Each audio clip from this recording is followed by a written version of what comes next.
बाकी अब ऐसा जानवर का पोस्ट लेता है जो टी-रेक्स का दुश्मन है, जिसे देखकर यूजीरो चौंक जाता है और डर जाता है। वहाँ खड़े लोगों को कुछ समझ में नहीं आ रहा था, पर पिकल अपने तेज आंखों की मदद से बाप बेटे का लड़ाई देख रहा था। बाकी का मूवमेंट खतरनाक लग रहा था। उसके पैर जमीन पर रखते ही वजन महसूस हो रहा था, आंखों में बदले की आग, और अब वहाँ मौजूद सभी को ट्राइसेराटॉप्स का शैडो दिखाई देता है।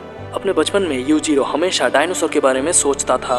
बड़े होने पर भी वो उनके ताकत को कल्पना करता था और आज भी वो उनके ताकत देखने के लिए बेताब है। बाकी ट्राइसेराटॉप्स फिस्ट का इस्तेमाल करता है और यूजीरो को पूरी ताकत से धकेलते जाता है और सब हैरान हो जाता है। यूजीरो कहता है 100 किलो के इस शरीर को आज तक कोई बड़ा से बड़ा इंसान हिला नहीं पाया, और बाकी के 70 किलो की इस शरीर ने जमीन को तोड़ने के साथ साथ गाड़ी भी पलट डाली। ये अकेले उसकी ताकत नहीं है, मुझे उस जानवर की ताकत देखकर खुशी हुई। वो बताते हैं वो अकेला नहीं है जिसने जानवर का रूप लिया है।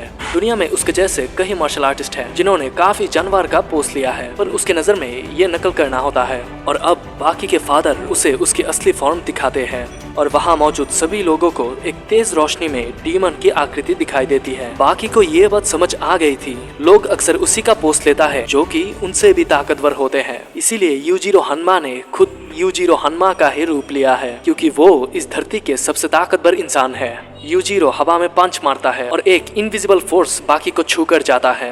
अब बाकी अपने डैड को समझाने की कोशिश करता है, हम लड़ाई में किसी का रूप किसी को दिखाने के लिए नहीं लेते, बल्कि इसलिए लेते ताकि हम इसको लड़ाई में इस्तेमाल कर सकें। तब सब ये देख के हैरान हो जाता है कि बाकी ने अपने फादर को तुरंत ही नीचे गिरा डाला है। यूजीरो को पहले से पता था उसके बेटे के अलावा कोई इतना काबिल नहीं है जो उसे टक्कर दे सके, पर उसे ये नहीं पता था कि उसका बेटा इतना ताकतवर होने के साथ साथ इतना होशियार भी हो गया है। उसने यूजीरो के सोचने और रिएक्ट करने के आधा सेकंड के बीच में उस पर हमला किया है। इस बात से खुश होकर यूजीरो बाकी को पास बुलाता है ताकि वो उसे सर पर हाथ रखकर शाबाशी दे सके। बाकी को कुछ समझ में नहीं आता और उसे लगता है ये यूजीरो का कोई चाल है, पर यूजीरो अपने बेटे की सर पर हाथ रख के उसे शाबाशी देना चाहता था। वहाँ पर मौजूद सब लोग ये सुनकर हैरान हो जाते हैं कि यूजीरो अपने बेटे के सर पर हाथ फेरना चाहता है। बाकी की आंखों से आंसू बहने लगता है और उसके कॉलर बोन से 15 सेंटीमीटर नीचे अचानक एक अजीब सा दर्द जागने लगता है और वो इस दर्द को खोना नहीं चाहता था। डोपो और टोकिगावा भी इमोशनल हो जाते हैं। पिछले 18 सालों में पहली बार ऐसा हो रहा है जब बाकी के फादर उसे शाबाशी देने के लिए बुला रहा है। बचपन से लेकर आज तक बाकी को शाबाशी, प्यार, इज्जत इनमें से कुछ भी नसीब नहीं हुआ।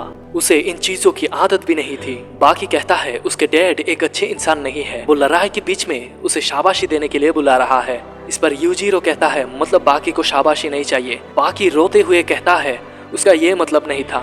यूजीरो के हाथ जो कुछ समय पहले लड़ने के लिए उठे थे, अब वो शाबाशी और प्यार से छूने के लिए आगे बढ़ने लगे थे। अब ये चाल भी हुई तो बाकी को फर्क नहीं पड़ेगा, वो सब कुछ सह लेगा, क्योंकि वो उनसे शाबाशी पाने के लिए अपना जान भी दे सकता है। तभी अचानक बाकी अपना मन बदल लेता है, क्योंकि ये वक्त दोबारा नहीं आएगा और वो देखना चाहता है ये लड़ाई कौन जीतेगा और उन दोनों में से कौन है सबसे ताकतवर। अब यूजीरो बाकी को एक मौका देता है जिससे वो यूजीरो का ताकत का अंदाजा लगा सके। वो बाकी को कसकर पकड़ लेता है। बाकी ने उनकी बात नहीं मानी, अब वो उसे ये करने के लिए मजबूर किया है और कुछ भी हो जाए वो उसके सर पर हाथ फेर के ही छोड़ेगा। बाकी दर्द से चिल्लाने लगता है और यूजीरो उसके सर पे हाथ फेरने लगता है। यूजीरो उसे कहता है उसे क्या लगा था वो उसे शाबाशी देगा, गलत सोच रहा था वो। बाकी ये सुनकर भड़क जाता है और उन्हें किक मारने लगता है, लेकिन यूजीरो उसका ही सर आगे कर देता है। यूजीरो कहता है जब उसका मन करेगा तब वो प्यार करेगा और जब उसका मन करेगा तब वो मारेगा। बाकी क्या चाहता है इससे फर्क नहीं पड़ता, क्योंकि जिसके पास ताकत होता है उसे किसी का डर नहीं। और वो बाकी का जमकर धुलाई करते हैं और एक नया सीख भी देता है। अब यूजीरो जैसे ही बाकी को खत्म करने ही वाला होता है तभी अचानक उसका दोस्त पिकल वहाँ आ जाता है